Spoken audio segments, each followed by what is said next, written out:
আজকের আমরা জানবো কারেন্ট ডিভিশন আর ভোল্টেজ ডিভিশন রুল সম্পর্কে। ঠিক আছে, তো আজকের ভিডিওটা খুব ইম্পর্টেন্ট ভিডিও। এটা যারা যেই অর্থাৎ যারা জয়েন্ট এন্ট্রান্স দেবে, যারা নিট দেবে, তাদের জন্য তো খুবই ইম্পর্টেন্ট।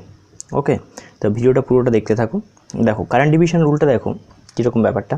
আচ্ছা বলো তো, কারেন্ট ডিভাইড হয়ে যায় দুটো পার্টে কোন কোন সার্কিটে? প্যারালাল সার্কিটে না সিরিজ সার্কিটে? সিরিজ সার্কিটে দেখো যে পরিমাণ তুমি একটা সিরিজ সার্কিট নিলে প্রত্যেকের মধ্যে দিয়ে সম পরিমাণ কারেন্ট যায় জানি আমরা। ধরুন এটা একটা সিরিজ সার্কিট, এই একটা সার্কিট আঁকলাম, এটা সিরিজ সার্কিট। তাহলে এখান থেকে আমি যত পরিমাণ কারেন্ট ফ্লো করাবো সেম পরিমাণ কারেন্ট প্রত্যেকের মধ্যে দিয়ে ফ্লো করবে। ওকে, এখান থেকে যদি আই পরিমাণ পাস করে তাহলে এখানে আই পরিমাণ যাবে, এর মধ্যে দিয়েও আই কারেন্ট যাবে, এর মধ্যে দিয়েও আই পরিমাণ কারেন্ট যাবে। ওকে, কিন্তু যদি এটা প্যারালাল সার্কিট হয় তাহলে কিন্তু কারেন্ট ডিভাইড হয়ে যায়, তাই না? সেই ক্ষেত্রে আমরা কারেন্ট ডিভিশন রুল ইউজ করি। ওকে, সাপোজ একটা প্যারালাল সার্কিট তোমাকে দিল, এই একটা রোধ আছে আর একটা রোধ, দুজন প্যারালালে আছে। ওকে, তুমি এখানে মূল একটা কারেন্ট পাঠালে। ওকে, এখানে ধরুন আই পরিমাণ কারেন্ট পাঠালে, সেই কারেন্টটা এসে দেখো দুটো পার্টে ডিভাইড হয়ে যাবে। যেমন আমরা একটা জলের পাইপের মধ্যে দিয়ে যদি এরকম দুটো ভাগে ভাগ থাকে, মেন পাইপের পরে যদি এরকম দুটো ভাগে ভাগ থাকে, দেখো মেন পাইপের জল গিয়ে দুটো পার্টে ডিভাইড হয়ে যাবে। এখান থেকে কিছু পরিমাণ জল, এখান থেকে কিছু পরিমাণ জল। ওকে, দুটো পার্টে ডিভাইড হয়ে যাবে কারণ এখানে হচ্ছে দুটো পাত পেয়েছে। সিমিলারলি প্যারালাল সার্কিটের ক্ষেত্রে কী হয়, যে পরিমাণ কারেন্ট পাঠায় সেই কারেন্টটা গিয়ে নোডে গিয়ে দুটো পার্টে ভাগ হয়ে যায়। ঠিক আছে, এখানে গেল গিয়ে কী হলো, এর মধ্যে দিয়ে কিছু পরিমাণ কারেন্ট, এর মধ্যে দিয়ে কিছু পরিমাণ, যেটা রোধ বেশি তার মধ্যে কম পরিমাণ কারেন্ট ফ্লো করবে, যার রোধ কম তার মধ্যে দিয়ে বেশি পরিমাণ কারেন্ট ফ্লো করে যাবে। ধরুন এই আয়ের মান যদি 5 হতো, তাহলে 5-এর মধ্যে দেখা যাবে এর মধ্যে 3 অ্যাম্পিয়ার কারেন্ট ফ্লো করে গেল, এর মধ্যে 2 অ্যাম্পিয়ার কারেন্ট ফ্লো করে গেল। ঠিক আছে, তাহলে কি হয়, প্যারালাল সার্কিটের ক্ষেত্রে কি হয়, কারেন্ট ডিভাইড হয়ে যায়। কিন্তু সিরিজ সার্কিটের ক্ষেত্রে কারেন্ট ডিভাইড হয় না। সিরিজ সার্কিটের ক্ষেত্রে কী হয়, ভোল্টেজ ডিভাইড হয়ে যায়। ঠিক আছে, তাহলে প্যারালাল সার্কিটের ক্ষেত্রে কি হয়, কারেন্ট ডিভাইড হয়ে যায়। এবার কারেন্ট ডিভাইড হয়ে গেলে এবার দেখো এই যে মূল যে কারেন্টটা পাঠাবে সেই কারেন্টটা যে ডিভাইড হয়ে যাচ্ছে, কার মধ্যে দিয়ে কত পরিমাণ কারেন্ট ফ্লো করবে সেটা কীভাবে জানবো, সেটা এই কারেন্ট ডিভিশন রুল অনুসারে আমরা বলতে পারবো। কারেন্ট ডিভিশন রুলটা জানলে তবে আমরা করতে পারবো। ঠিক আছে, তাই জন্যই আমরা আজকে জানবো কারেন্ট ডিভিশন রুলটা কী। ওকে, তাহলে ব্যাপারটা বোঝা গেল। প্যারালাল সার্কিটের ক্ষেত্রে কারেন্ট ডিভাইড হয়ে যায়, কিন্তু সিরিজ সার্কিটের ক্ষেত্রে কিছু ভোল্টেজ ডিভাইড হয়ে যায়, ভোল্টেজ ডিভাইড হয়ে যায় সবার মধ্যে। ঠিক আছে, তাহলে সিরিজ সার্কিটের ক্ষেত্রে কারেন্ট ডিভাইড হয় না। তোমরা জানো সিরিজ সার্কিটের মধ্যে সেম পরিমাণ কারেন্ট প্রত্যেকের মধ্যে দিয়ে ফ্লো করে। আচ্ছা, সব আমরা যেগুলো জানি এগুলো বেসিক কনসেপ্ট। আচ্ছা, এবার চলে আসো কারেন্ট ডিভিশন রুলে। সাপোজ এখানে দেখো, এখানে আমরা একটা প্যারালাল সার্কিট নিয়েছি। দেখো R1, এইটা R2 রোধ, এটা R1 রোধ, দুজন প্যারালালে আছে। অর্থাৎ এর দুটো টার্মিনাল আর এর দুটো টার্মিনাল পরস্পরকে শর্ট করা আছে, তার মানে প্যারালালে আছে। এই রোধের দুটো টার্মিনাল, ঠিক আছে, R1 রোধের দুটো টার্মিনাল আর R2 রোধের দুটো টার্মিনাল পরস্পরকে কি শর্ট করা আছে, দেখো এই যে শর্ট করা আছে, বুঝতেই পারছো। তাহলে এরা কিছু R1 আর R2 কিছু প্যারালালে আছে। তাহলে মূল যে কারেন্টটা আসছে সেই কারেন্টটা গিয়ে এখানে দুটো পার্টে ভাগ হয়ে যাবে। আমি দেখিয়েছি, দেখো ধরে নিলাম R2 রোধের মধ্যে I2 পরিমাণ কারেন্ট যাবে আর R1 রোধের মধ্যে দিয়ে I1 পরিমাণ কারেন্ট ফ্লো করছে। ওকে, তাহলে মূল কারেন্টটা এখানে এসে দুটো পার্টে ডিভাইড হয়ে গেছে। আচ্ছা, এবারে আমাকে যদি বলে আয়ের মান যদি বলে দেয়, আয়ের মান বলে দিয়ে এবার বললো যে ধরো না R2 রোধের মধ্যে দিয়ে কত পরিমাণ কারেন্ট ফ্লো করবে সেটা নির্ণয় করো। R2 রোধের মান বলে দেবে, R1 এর মানটা তোমাকে বলে দেবে। তাহলে রুলসটা কি দেখো, মূল যে কারেন্টটা অর্থাৎ মোট যে পরিমাণ কারেন্ট এলো সেই কারেন্ট ইন্টু, ধরো না আমি এই I1 এর মান নির্ণয় করছি, I1 এর মান। তাহলে কীভাবে নির্ণয় করতে হবে, দেখো I1 সমান মূল কারেন্ট অর্থাৎ মূল যে পরিমাণ কারেন্ট আছে সেই কারেন্ট ইন্টু কার মধ্যে কারেন্ট নির্ণয় করছো, R1 এর মধ্যে দিয়ে। তাহলে R1 রোধকে লিখবে না। যদি তুমি R1 রোধের মধ্যে দুটো সার্কিট দেখো পরস্পর প্যারালালে আছে, R2 আর R1, তাহলে যার মধ্যে দিয়ে তুমি কারেন্টের মান নির্ণয় করছো সেই রোধকে লিখবে না, তার যে তাকে ছাড়া যে একটা যে রোধ আছে সেই রোধের মানটা লিখবে। ঠিক আছে, কি আছে, R2 রোধ আছে, তাহলে এটাকে বাদ দিয়ে R2 রোধ আছে, তাহলে R2 লিখলাম বাই টোটাল রোধ। তাহলে R1 আর R2 এখানে দুটো রোধ আছে, তো R1 R2 প্যারালাল সার্কিট এরকম দুটো রোধ করে নিতে হবে। কিন্তু কারেন্ট ডিভিশন রুলটা এরকম দুটো প্যারালাল সার্কিট হলেই তবেই হবে। ঠিক আছে, তোমাকে যতগুলো রোধ দেবে তোমাকে এরকম দুটোতে কনভার্ট করে নিতে হবে, নিয়ে তবে তোমাকে অ্যাপ্লাই করতে হবে এই রুলসটা। ঠিক আছে, তাহলে কি দেখলাম যে কারেন্ট যাচ্ছে মোট পরিমাণ কারেন্ট, সেই কারেন্টটা দুটো পার্টে ডিভাইড হয়ে গেল। এখান থেকে কত পরিমাণ কারেন্ট পাস করছে এটা কীভাবে নির্ণয় করছি, I1 সমান মোট কারেন্ট ইন্টু এর মধ্যে কত কারেন্ট পাস করছে সেটা নির্ণয় করতে গেলে কী হবে, এই রোধকে লিখতে হবে, এই রোধ লিখলাম বাই মোট রোধ। মোট রোধ কত, R1 প্লাস R2, এই যে R1 প্লাস R2 লিখেছি। এবার যদি বলে I2 মান নির্ণয় করো, তাহলে I2 সমান আমরা কী লিখবো, মোট কারেন্ট ইন্টু সিমিলার, তাহলে R2 রোধের মধ্যে দিয়ে কত পরিমাণ I2 পরিমাণ কারেন্ট যাচ্ছে, তাহলে R2 লিখবো না, এবার কি লিখবো, R1 বাই মোট রোধ কত, R1 প্লাস R2। ওকে, বোঝা গেল। তাহলে যার মধ্যে দিয়ে কারেন্টের মান নির্ণয় করতে বলবে সেই রোধটাকে লিখবে না, সেটা বাদে যে আরেকটা রোধ থাকবে সেই রোধের মানটা লিখবে। ঠিক আছে, তাহলে I2 পরিমাণ কারেন্ট কার মধ্যে ফ্লো করছিল, R2 রোধের মধ্যে দিয়ে। ঠিক আছে। তাহলে এর মান নির্ণয় করছি, I2 মান নির্ণয় করছি। তাহলে I2 মান নির্ণয় করার ক্ষেত্রে কী হবে, R2 তো লেখা যাবে না, R2কে বাদ দিয়ে যে R1 রোধ আছে সেই R1 লিখবে বাই টোটাল রোধ, ঠিক আছে। লিখলে তুমি I2 ভ্যালু পেয়ে যাবে। ওকে, তোমাকে মোট যদি কারেন্টের মান দিয়ে দেয় আর এই যে দুটো রোধের মান দিয়ে দেয়। আমরা এবার একটা প্রবলেম নিয়েছি, দেখো এই প্রবলেমটা সলভ করব কারেন্ট ডিভিশন রুলের উপর ভিত্তি করে, ঠিক আছে। কারেন্ট ডিভিশন রুল যে আমরা জেনে গেছি তার উপর ভিত্তি করে এই কোশ্চেনটা সলভ করব। দেখো এখানে কি আছে, দেখো 10 অ্যাম্পিয়ার কারেন্ট ফ্লো করেছে, 10 অ্যাম্পিয়ার কারেন্ট ফ্লো করে এসে দেখো তিনটে প্যারালাল পাথ পেয়েছে। এই তিনটে প্যারালাল পাথ অর্থাৎ সমান্তরাল সমবায় তিনটে পেয়েছে, গিয়ে এখানে ডিভাইড হয়ে যাবে। এই 10 অ্যাম্পিয়ার কারেন্টটার কিছু পোর্শন এর মধ্যে দিয়ে, কিছু পোর্শন এর মধ্যে দিয়ে, কিছু অংশ এর মধ্যে দিয়ে ফ্লো হয়ে যাবে, ঠিক আছে। তো আমাকে এবার বলতে হবে যে 1 ওহম রোধের মধ্যে দিয়ে কত পরিমাণ কারেন্ট ফ্লো হবে, ঠিক আছে। তাহলে মোট কারেন্ট আমি জেনে গেছি 10 অ্যাম্পিয়ার, এবার এর মধ্যে দিয়ে এবং এর মধ্যে দিয়ে কত পরিমাণ কারেন্ট ফ্লো করবে সেটা আমাকে নির্ণয় করতে হবে, ঠিক আছে। তো আমি এবার দেখো 1 ওহম রোধের মধ্যে দিয়ে কত পরিমাণ কারেন্ট ফ্লো হবে সেটা আমি নির্ণয় করছি। কী রুলস অনুসারে, কারেন্ট ডিভিশন রুলস। আমি একটু আগে শিখিয়েছি কারেন্ট ডিভিশন রুলসটা কী জিনিস। তো দেখো কারেন্ট ডিভিশন রুলসের ক্ষেত্রে আমি একটা কথা তোমাদের বলেছিলাম যে যতগুলো প্যারালাল পাথ থাকুক না কেন তাদেরকে দুটো পাথে কনভার্ট করতে, দুটো প্যারালাল পাথে কনভার্ট করতে হবে, অর্থাৎ দুটো এরকম ব্রাঞ্চে কনভার্ট করতে হবে। অর্থাৎ কি না, যে সমান্তরাল সমবায়টা গঠিত হবে দুটো রোধ নিয়ে যেন গঠিত হয়। তাহলে এখানে আছে তিনটে রোধ দিয়ে একটা সমান্তরাল সমবায় গঠিত আছে, তা আমি এরকম চাই না, আমি কি দুটো রোধে চাই। তাহলে কি করতে হবে, দেখো আমি যার মধ্য দিয়ে কারেন্টের মান নির্ণয় করতে যাব, এর মধ্যে দিয়ে কত পরিমাণ কারেন্ট পাস করছে সেটা নির্ণয় করতে যাব, তাই তো 1 ওহম রোধের মধ্যে। তাহলে এটাকে রেখে দেবো, এটাকে রেখে দিয়ে আর যে দুটো প্যারালাল পাথ আছে এদেরকে আমরা একটা রোধে কনভার্ট করবো। তাহলে সেটা কীভাবে সম্ভব, যে আমরা জানি যে দুটো রোধ যদি এরকম প্যারালালে থাকে, এরকম যদি দুটো রোধ প্যারালালে থাকে অর্থাৎ সমান্তরাল সমবায় থাকে, তাদেরকে আমরা একটা রোধে কীভাবে কনভার্ট করি, তাই তুল্য রোধ দিয়ে, এদের তুল্য রোধ অর্থাৎ আর ইকুইভ্যালেন্ট দিয়ে আমরা কনভার্ট করি। আচ্ছা, দুটো রোধ যদি প্যারালালে থাকে, ধরুন এটা R1 এটা R2 রোধ, এরা প্যারালালে আছে, তাহলে এদের তুল্য রোধ কত হয় বলো তো। এদের তুল্য রোধ বের করার নিয়ম কি, আমি জানি তোমরা প্যারালালের সূত্র জানো যে 1/R ইকুইভ্যালেন্ট সমান, অর্থাৎ তুল্য রোধের নির্ণয় এরকম সূত্র আছে না, 1/R ইকুইভ্যালেন্ট সমান 1/R1 প্লাস 1/R2 প্লাস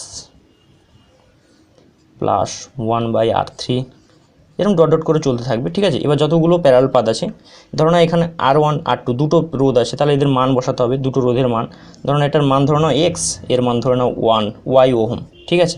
তাহলে কি 1/x প্লাস 1/y, তারপরে কি করতে হবে, এদের লসাগু করতে হবে, এইরকমভাবে ঝামেলা আছে।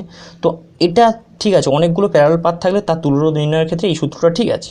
কিন্তু যদি দুটো প্যারালাল পাথ থাকে, দুটো সমান্তরাল এরকম যদি থাকে, রোধ থাকে, দুটো রোধ আছে সমান্তরাল সমবায়, তাহলে তাদের ক্ষেত্রে শর্টকাট নিয়ম কী হবে, আমি এটা শর্ট নিয়ম বলছি।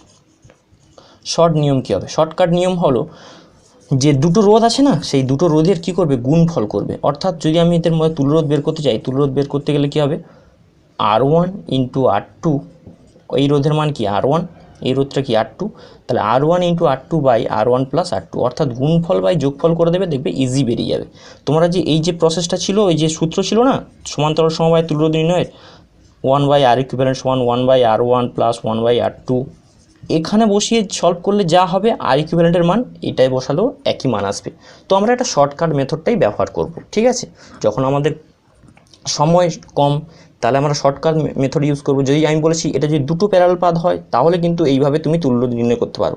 যদি দুইয়ের বেশি হয় তাহলে কিন্তু এই সূত্র অ্যাপ্লাই করলে হবে না, তখন তোমাকে এই সূত্রটাই অ্যাপ্লাই করতে হবে। তোমরা সমান্তরাল সমবায়ের তুল্য রোধ নির্ণয়ের সূত্র যদি সম্পর্কে যদি জানতে চাও, তাহলে আমার একটা ভিডিও আছে, দেখবে শ্রেণী সমবায় আর সমান্তরাল সমবায়ের তুল্য রোধ নির্ণয়ের, এই ভিডিওটা অবশ্যই দেখবে, ঠিক আছে, কীভাবে তুল্য রোধ নির্ণয় করতে হয়, ঠিক আছে। এখানে আমি যা শুধু শর্টকাটে বলে যাচ্ছি, ঠিক আছে, যে দুটো যদি এরকম রোধ থাকে সমান্তরাল সমবায়, তাদের তুল্য রোধ কীভাবে নির্ণয় করবে, তুল্য রোধ নির্ণয়ের সূত্র হলো যে তাদের দুজনের গুণফল বাই যোগফল করে দিলে হয়ে যাবে। সিমিলারলি দেখো আমি এই 2 ওহম আর 3 ওহমকে একটা রোধে কনভার্ট করেছি, তো তাহলে এদের তুল্য রোধ দিয়ে তুল্য রোধটা কীভাবে বের করেছি, দেখো এদের দুজনের গুণফল বাই যোগফল, অর্থাৎ 2 3 6 হবে, বাই যোগ করলে কি 2 আর 3 5 হবে, তাহলে 6/5, দেখো 6/5 লিখেছি, ঠিক আছে। এটা শর্টকাট নিয়ম, শুধু দুটো রোধের ক্ষেত্রে অ্যাপ্লাই, দুইয়ের বেশি হলে কিন্তু এটা এই সূত্র চলবে না, ঠিক আছে। তখন তোমাকে যেমন সমান্তরাল সমবায়ের যেমন সূত্র আছে, এই যে 1/R ইকুইভ্যালেন্ট সমান 1/R1 plus 1/R2 plus 1/R3 dot dot করে এরকম করে 1/Rn, n সংখ্যক ধরনের রোধ আছে। এবার কি রোধগুলোর মান বসাতে হবে, তাদের লসাগু করতে হবে, তারপরে কি করতে হবে, এটা আমি বেশি কিছু বলছি না কারণ ভিডিওটা অনেক লং হয়ে যাবে। এটার আমার অলরেডি একটা ভিডিও আছে, শ্রেণী সমবায় আর সমান্তরাল সমবায় তুল্য রোধ নির্ণয়ের সূত্র নিয়ে টোটালটাই ভিডিও আছে, সেই ভিডিওটা দেখে নেবে। ওকে, তোমাদের কনসেপ্ট ক্লিয়ার হয়ে যাবে। এখানে শুধুমাত্র আমি দুটো প্যারালাল পাথ পেয়েছি, তার ক্ষেত্রে আমরা শর্টকাটে কীভাবে তুল্যরোধ নির্ণয় করতে পারি সেটা আমি বলে দিলাম। যে দুটো যদি তোমাকে এরকম রোধ দিয়ে দেয় তাদের তুল্যরোধ তুমি কীভাবে বের করবে, সেই রোধ দুটোর গুণফল বা রোধ দুটোর যোগফল, ফলে একটা যে রোধ আসবে সেই রোধটা কী হবে, এই দুজনের তুল্যরোধ, অর্থাৎ এই দুজন রোধকে তুলে দিয়ে আমরা একটা রোধে কনভার্ট করে দিতে পারি। ওকে, সিমিলারলি আমি এই দুটো রোধকে তুলে দিয়ে একটা রোধে কনভার্ট করেছি তাদের তুল্যরোধ নিয়ে। তাহলে এই দুজনের তুল্যরোধ কীভাবে নির্ণয় করেছি বলেও দিলাম, যে দুজনের গুণফল বা যোগফল একটা রোধে কনভার্ট হয়ে গেল। এবার দেখো কারেন্ট ডিভিশন রুল আমরা এরকম দুটো প্যারালাল পাথের ক্ষেত্রে আমরা অ্যাপ্লাই করেছিলাম, এবার আমরা অ্যাপ্লাই করতে পারবো। ওকে, আর কোনো অসুবিধা নেই। এবার দেখো তাহলে তাহলে মূল কথায় চলে আসি, যে 1 ওহম রোধের মধ্যে দিয়ে কত পরিমাণ কারেন্ট ফ্লো হচ্ছে সেটা নির্ণয় করতে হবে, তাই তো? আচ্ছা, মোট কারেন্টের পরিমাণ ইনটু কী করতে হয়, তোমরা তো সূত্র জানো, মোট কারেন্টের পরিমাণ ইনটু এই রোধের মধ্য দিয়ে যেহেতু আমি কারেন্টের মান নির্ণয় করব, তাহলে এই রোধটাকে লিখবো না, ঠিক আছে? তাহলে এটার এই সার্কিটটার নাও, তাহলে এই রোধের মধ্যে 1 ওহম রোধের মধ্যে দিয়ে আমরা কারেন্টের পরিমাণ নির্ণয় করব, এর মধ্যে দিয়ে কত পরিমাণ কারেন্ট ফ্লো করছে, তাহলে এই রোধটা লিখবো না, বাদ বাকি যে আরেকটা রোধ পড়ে আছে সেই রোধটাকে লিখবো। অর্থাৎ কী রোধ পড়ে আছে, 6/5 এত ওহম রোধটা আছে, ঠিক আছে? বাই কী লিখতে হবে, টোটাল রোধ 1 ওহম প্লাস 6 প্লাস 1 প্লাস 6/5, এটা টোটাল রোধ। এই রোধ আর এই রোধ যোগ করলে টোটাল রোধ হলো। এবার তাহলে ভ্যালু পেয়ে যাবে কত হবে, 10 ইন্টু 6/5, আর এটার ক্যালকুলেশন করলে কী হবে, 5 প্লাস 6/5, এটা ভগ্নাংশের যোগ তোমরা পারবেই অবশ্যই, আমি বেশি কিছু বলছি না। তাহলে হয়ে গেল, তাহলে কত এলো, এটা 11/5, আর উপরে আছে 6/5, আর এটা 10 গুণ আছে, তাহলে 10 ইন্টু উপরে আছে 6/5, নিচে কত আছে 11/5, তাহলে 5 কেটে যাবে, তাহলে অ্যান্সার কত আসবে, 10 ইন্টু 6/11। ওকে, এটাই হলো অ্যান্সার। এবার তোমরা দশমিকের মান নির্ণয় করতে, এটা 60/11, এবার তোমরা ভাগ করে দশমিকের যে মানটা আসবে সেটা করে নেবে। তাহলে আমার ফাইনাল রেজাল্ট কত এলো, 10 ইন্টু 6/11 অর্থাৎ 60/11 এত অ্যাম্পিয়ার, তাই তো? কারেন্টের একক হয় কি, অ্যাম্পিয়ার। ওকে, তাহলে 1 ওহম রোধের মধ্যে দিয়ে প্রবাহমাত্রার মান কত হবে, 60/11 অ্যাম্পিয়ার। ওকে, তাহলে একটা আমরা সলভ করে নিলাম। এবার দেখো 2 ওহম রোধের মধ্যে দিয়ে কত পরিমাণ কারেন্ট ফ্লো হচ্ছে সেটা আমরা নির্ণয় করব। ওকে, তাহলে একটা জেনে গেলাম 60/11, অপরটা লিখি। তাহলে এখানে দেখো 2 লিখে নাও, তাহলে আচ্ছা এখানে মান বসিয়ে এখানে 60/11 একটা এসছে অ্যান্সার। এবার দেখো 2 ওহম রোধের মধ্যে দিয়ে কত পরিমাণ কারেন্ট ফ্লো হচ্ছে সেটা নির্ণয় করব। তাহলে মোট আমাকে আবার কি করতে হবে, সার্কিটটাকে রিঅ্যারেঞ্জ করতে হবে আর মডিফাই করে নিতে হবে। কীরকম, সার্কিটটাকে মডিফাই করে নিচ্ছি দেখো। তাহলে 2 ওহম রোধের মধ্যে দিয়ে কারেন্ট নির্ণয় করব, তাহলে এই পাথটাকে আমরা স্থির রেখে আর এই দুটো পাথকে আমরা একটা রোধে কনভার্ট করব। দেখো 3 ওহম রোধের দুটো টার্মিনাল আর 1 ওহম রোধের দুটো টার্মিনাল দেখো শর্ট করা আছে না, শর্ট করা আছে, অর্থাৎ কিনা এরা সমান্তরাল সময় আছে।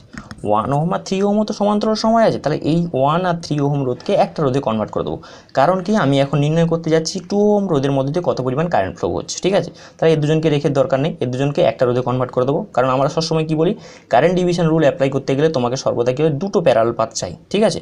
তো একটা প্যারালাল পাথ হয়ে গেল 2 ওহম, এর মধ্যে দিয়ে কারেন্ট নির্ণয় করব, আর একটা রোধের মান আমরা বের করিনি এখন অবধি, বের করব। এই ছিল টোটাল সার্কিট। তাহলে দেখো 1 আর 3 ওহম রোধের তুল্যরোধ কী হবে, 1 আর 3 ওহম কিসে আছে বললাম, 1 আর 3 ওহম রোধটা প্যারালালে আছে, কিসে আছে, সমান্তরাল সমবায়, 1 ওহম আর 3 ওহম। তাহলে এদের তুল্যরোধ কত হবে বলো, এদের দুজনের গুণফল বাই যোগফল, তাহলে এদের তুল্যরোধ অর্থাৎ আর ইকুইভ্যালেন্ট, এদের তুল্যরোধ কী হবে, 3/4। ওকে, কারণ 1 × 3 মানে 3, আর 1 + 3 সমান মানে 4, তাহলে গুণফল বাই যোগফল হয়ে গেছে। তাহলে এটার মান হবে কত, 3/4। ওকে, তাহলে এ অবধি ক্লিয়ার নাকি? তাহলে এটা আমি মুছে দিচ্ছি। এবার দেখা যাক 2 ওহম রোধের মধ্যে দিয়ে কত কারেন্ট ফ্লো করছে। তাহলে মোট কারেন্টের মান লিখতে হবে, ইনটু কী করতে হবে, যেই রোধের মধ্যে দিয়ে কারেন্টের মান নির্ণয় করছে সেটাকে লিখবে না, এটাকে লিখবে, অর্থাৎ 3/4 লিখলে বাই টোটাল রোধ কত হবে, 2 + 3/4, এই রোধ প্লাস এই রোধ। তাহলে কত আসছে মান দেখো, 10 ইন্টু 3/4 যেমন থাকে উপরে থাকলো, নিচে কত আসছে দেখো, 8 + 3/4, তাই তো? তাহলে 8 3 কত আসছে, 11। 10 ইন্টু 3/4 উপরে যেমন আছে তেমন, আর এটা নিচে এসে গেল 11/4, তাহলে 4 প্রতি সাইড কেটে গেল, উপরে নিচে 4 কেটে গেল, তাহলে কী হবে, 3/11। তাহলে 10 ইন্টু 3/11, এটাই হলো আমাদের অ্যান্সার। 10 ইন্টু, সরি আমি উপরে দেখাচ্ছি, দেখা যাচ্ছে না হলে উপরে দেখাচ্ছি, তাহলে 2 ওহম রোধের মধ্যে কত পরিমাণ কারেন্ট ফ্লো হচ্ছে, 10 ইন্টু 3, তাহলে 30/11, ওকে 11, ওকে, তাহলে এত অ্যাম্পিয়ার। তাহলে আমরা জেনে গেলাম। তাহলে এগুলো সব মুছে দিচ্ছি আমরা। দেখো তোমরা এটা তুলে নাও, ভিডিওটা পজ করে তুলে নেবে, আমি মুছে দিচ্ছি।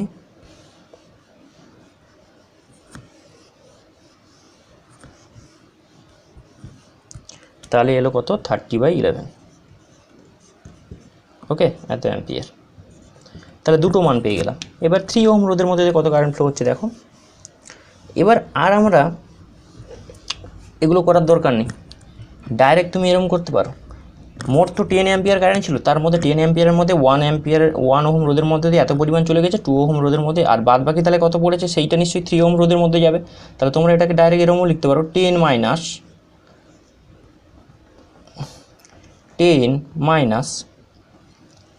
60/11 প্লাস 30/11।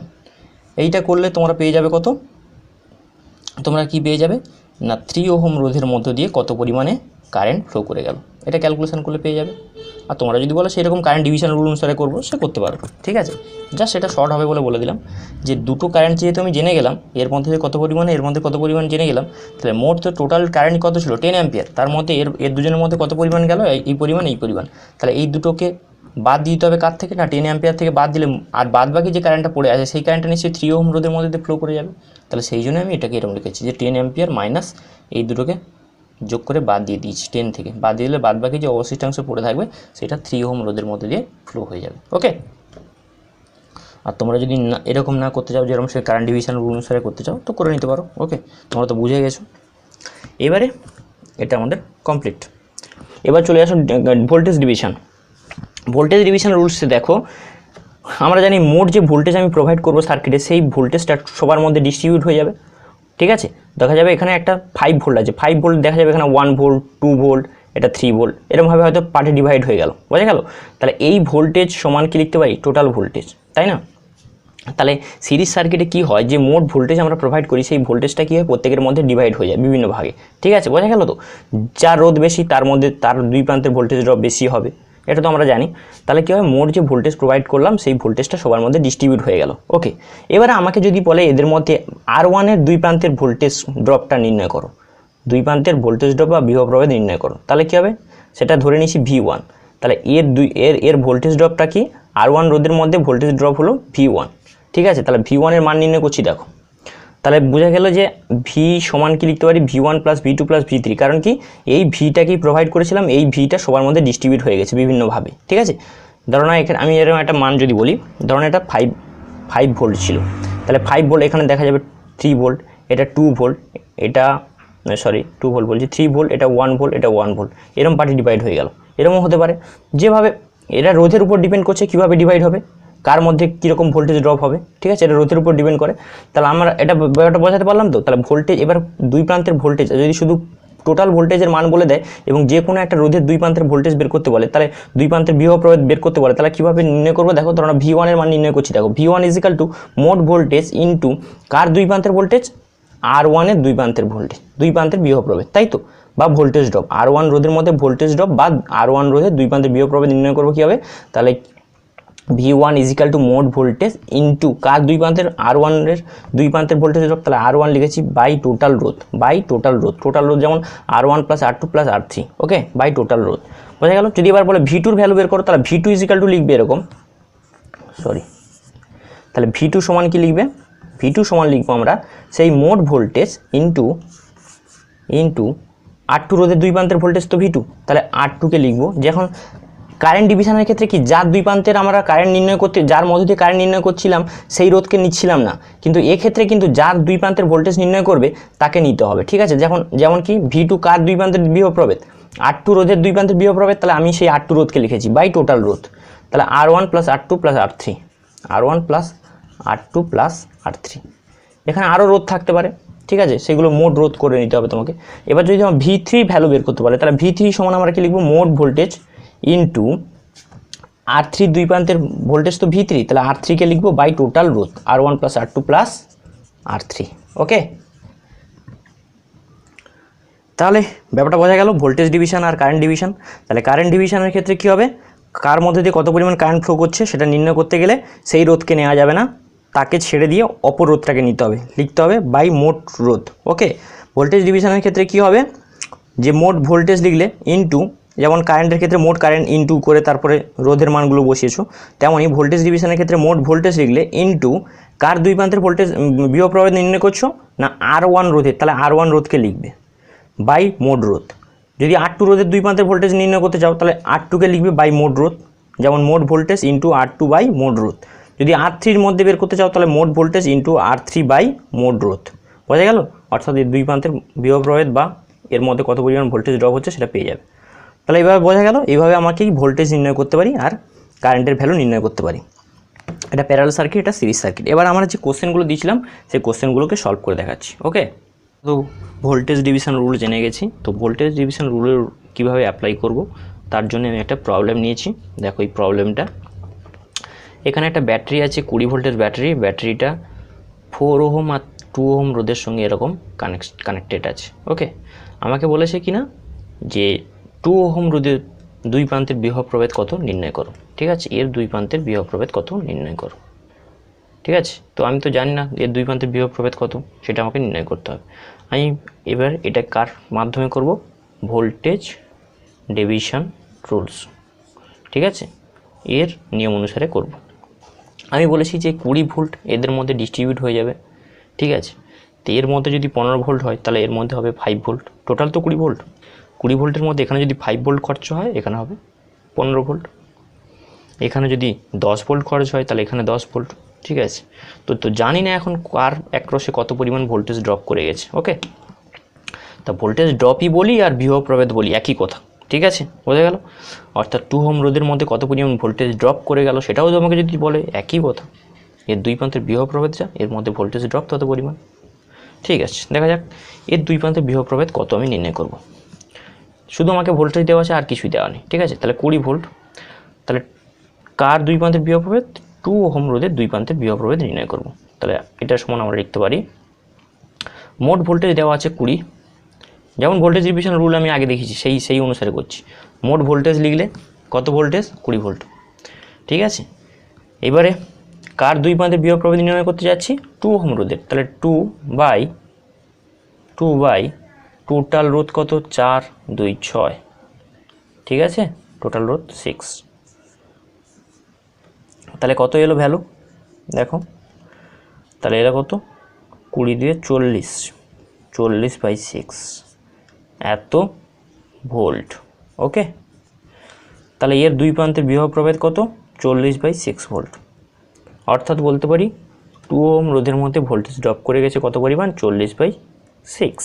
ওকে, এবার এর মধ্যে কত পরিমাণ ভোল্টেজ ড্রপ করেছে, 4 ওহম রোধের মধ্যে, 4 ওহম রোধের মধ্যে কত পরিমাণ ভোল্টেজ ড্রপ নির্ণয় করতে হবে। ঠিক আছে, তাহলে মোট ভোল্টেজ একই, সিমিলার, 20 ইন্টু কার দুই প্রান্তের বিভব প্রভেদ না, 4 ওহম রোধের দুই প্রান্তের বিভব প্রভেদ। তাহলে লিখব 4 বাই টোটাল রোধ 6, তাহলে কী হবে, 4 মানে 8, 80/6। তাহলে 80/6 আর 40/6 যোগ করে দেখো 20 আসছে। ভালো করে দেখে নাও, কারণ কি এই ভোল্টেজ আর এই ভোল্টেজ কে সাপ্লাই দিচ্ছে, এই 20 ভোল্ট। এই 20 ভোল্টের জন্যই এ ভোল্টেজ পাচ্ছে, এ ভোল্টেজ পাচ্ছে। এই ভোল্টেজটা এদের মধ্যে ডিস্ট্রিবিউট হয়ে গেছে। ঠিক আছে, তার মানে এদেরকে যোগ করলে 20 ভোল্ট পাবো।